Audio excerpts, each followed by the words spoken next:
Iran ও America ও ইসরায়েলের মধ্যকার এই যুদ্ধ ৩৬ দিন পেরিয়ে গিয়েছে, কিন্তু এটি এখন আর মধ্যপ্রাচ্যের যুদ্ধ নয়, বরং বৈশ্বিক যুদ্ধে পরিণত হয়ে গিয়েছে। কারণ তেলের দাম বেড়ে যাচ্ছে, ফ্লাইট বন্ধ হয়ে যাচ্ছে, এমনকি আপনার আমার জীবনেও এর প্রভাব আমরা দেখতে পাচ্ছি। ইরান একটি মার্কিন বিমানকে ভূপাতিত করেছে, আর যার ফলে ক্রমাগত এই যুদ্ধ আরো ভয়ঙ্কর পর্যায়ে পৌঁছে গিয়েছে ও নিয়ন্ত্রণের বাইরে চলে গিয়েছে। যুদ্ধ শুরু হওয়ার পর থেকে যেটা সবচেয়ে সবার আগে চলে যায় তা হলো সত্য। কারণ ইরানের মিডিয়া ইরানের সফলতার গল্প বলে, ইসরায়েলের মিডিয়া ইসরায়েলের সফলতার গল্প বলে, এমনকি আমেরিকান মিডিয়া আমেরিকার সফলতার গল্প বলে, কিন্তু কোনো গল্পই হয়তো সত্য নয়। নিরাপত্তা বিশ্লেষক, যুদ্ধ বিশেষজ্ঞ ও দি বাংলা পালসের অনুসন্ধানে এমন 10টি পয়েন্ট আপনাদের সঙ্গে আলোচনা করব যা এর আগে কেউ কখনো ওইভাবে প্রচার করেনি। এই যুদ্ধের 10টি গুরুত্বপূর্ণ ফ্যাক্ট নিয়ে আমাদের আজকের এই আয়োজন। আমাদের সঙ্গেই থাকুন। 3 এপ্রিল ইরানের আকাশে মার্কিন বিমান বাহিনীর একটি F-15E স্ট্রাইক ঈগল যুদ্ধ বিমান ভূপাতিত করা হয়। বিমানটিতে 2 জন ক্রু ছিলেন। পাইলটকে উদ্ধার করা গেলেও ওয়েপন সিস্টেম অফিসার তখনও নিখোঁজ ছিলেন। তবে আজ আমেরিকা সেই সৈন্যকে উদ্ধার করেছেন। উদ্ধার অভিযানের সময় পরিস্থিতি আরও খারাপ হয়ে যায়। একটি A-10 ওয়ারথগও ভূপাতিত হয়, যদিও পাইলটকে নিরাপদে উদ্ধার করা সম্ভব হয়েছে। এছাড়া 2টি ব্ল্যাক হক হেলিকপ্টারও অস্ত্রের গুলির মুখে পড়ে। ইরানের আধা সরকারি সংবাদ মাধ্যম জানাচ্ছে, তেহরানের 48 ঘন্টার যুদ্ধবিরতির মার্কিন প্রস্তাব সরাসরি প্রত্যাখ্যান করেছে। ইরানের বার্তা পরিষ্কার, অপমান আর আত্মসমর্পণ ছাড়া যুদ্ধ থামবে না। একই সঙ্গে তারা যুক্তরাষ্ট্রকে স্থল অভিযানের ব্যাপারে কড়া সতর্কবার্তাও দিয়েছে। এই মুহূর্তে যুদ্ধ থামার কোনো লক্ষণ নেই। ডোনাল্ড ট্রাম্প জাতির উদ্দেশ্যে ভাষণে ঘোষণা দিয়েছেন, আগামী 2 থেকে 3 সপ্তাহে ইরানে আরও তীব্র হামলা চালানো হবে। তিনি হুঁশিয়ারি দিয়ে বলেন, ইরান যদি শর্ত না মানে তবে দেশটিকে প্রস্তর যুগে পাঠিয়ে দেওয়া হবে। এরপর থেকেই যুদ্ধবিরতির সব আলোচনা কার্যত স্থবির হয়ে গিয়েছে। পেটে হেগসেত হঠাৎ করেই মার্কিন সেনাবাহিনীর শীর্ষ জেনারেল সহ কয়েকজন উচ্চপদস্থ কর্মকর্তাকে বরখাস্ত করেছেন।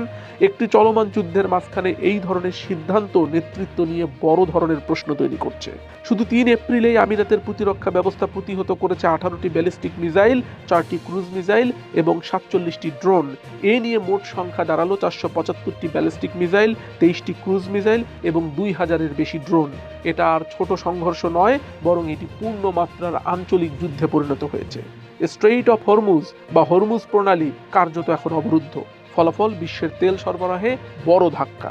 তেলের দাম ব্যারেল প্রতি $100 ছাড়িয়ে গিয়েছে। রাশিয়ার ইউরালস ক্রুড পৌঁছেছে $123 আর ব্রেন্ট পেরিয়েছে $109। এই যুদ্ধে আগে 2026 সালে বৈশ্বিক এয়ারলাইন শিল্প $41 মিলিয়ন মুনাফার আশা করেছিল, কিন্তু এখন পরিস্থিতি ভিন্ন। জেট ফুয়েলের দাম দ্বিগুণেরও বেশি। এয়ার নিউজিল্যান্ড থেকে ভিয়েতনাম এয়ারলাইন্স সবাই ফ্লাইট কমাতে শুরু করেছে। কোরিয়ান এয়ার জরুরি অবস্থায় গেছে।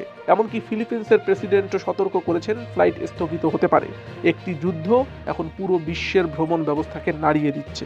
কুয়েটের একটি বিদ্যুৎ ও পানি লবণমুক্তকরণ কেন্দ্রে হামলায় বড় ক্ষতি হয়েছে। জরুরি পরিষেবা চালু রাখতে দ্রুত ব্যবস্থা নেওয়া হয়েছে। এটা স্পষ্ট, এই যুদ্ধ এখন পুরো উপসাগরীয় অঞ্চলে ছড়িয়ে পড়েছে। ইউনাইটেড কিংডম প্রায় 40টি দেশের সাথে আলোচনা করেছে হরমুজ প্রণালী আবার চালু করার জন্য, কারণ এই পথ দিয়েই বিশ্বের 20% তেল ও গ্যাস সরবরাহ করা হয়। কিন্তু এই আশ্চর্যের বিষয় হলো, ইউনাইটেড স্টেটস এই আলোচনায় অংশ নিচ্ছে না। 28 ফেব্রুয়ারি যুদ্ধ শুরু হবার পর থেকে ইরানে নিহত হয়েছে অন্তত 2076 জন, আহত হয়েছে 26,500-রও বেশি। 600টির বেশি স্কুল ও শিক্ষা প্রতিষ্ঠান ক্ষতিগ্রস্ত হয়েছে। প্রতিটি সংখ্যা শুধু একটি পরিসংখ্যান নয়, এগুলো ভেঙে যাওয়া পরিবার, হারিয়ে যাওয়া ভবিষ্যৎ। তাই এই যুদ্ধ যতদিন চলবে, ডলারে রাখা আপনার সঞ্চয়ের মূল্য তত কমতে থাকবে। তেলের দাম বাড়ছে, সোনার দাম বাড়ছে, বিটকয়েনের দামও বাড়ছে, কিন্তু ডলারের ক্রয় ক্ষমতা কমছে। আর এই পুরো চাপটা পড়ছে মধ্যবিত্তের ঘাড়ের উপর, আপনার আমার ঘাড়ের উপর।